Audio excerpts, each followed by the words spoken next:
నాగహాపురం పంచాయతీ ఎన్నికల్లో విచిత్రం చోటు చేసుకుంది. తల్లిని సర్పంచ్గా, ఆమె కుమారుడిని వార్డు సభ్యుడిగా ఏకగ్రీవంగా ఎన్నుకోవాల్సి వచ్చింది.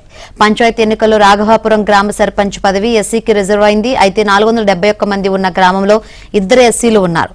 ఆ 2 ఓట్లలో ఒక ఓటు కోటమది కాగా రెండో ఓటు ఆమె కుమారుడు దావీదుగా ఉంది. ఇక చేసేదేమీ లేక గ్రామస్తులందరూ సర్పంచ్గా కోటమ్మను, వార్డు సభ్యుడిగా దావీదును ఏకగ్రీవంగా ఎన్నుకున్నారు.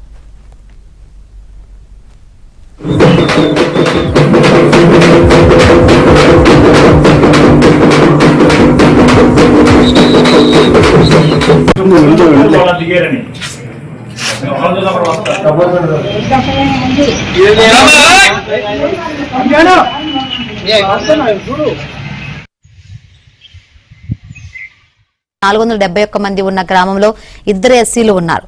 ఆ 2 ఓట్లలో ఒక ఓటు కోటమది కాగా రెండో ఓటు ఆమె కుమారుడు దావీదుగా ఉంది. ఇక చేసేదేమీ లేక గ్రామస్తులందరూ సర్పంచ్గా కోటమ్మను, వార్డు సభ్యుడిగా దావీదును ఏకగ్రీవంగా ఎన్నుకున్నారు.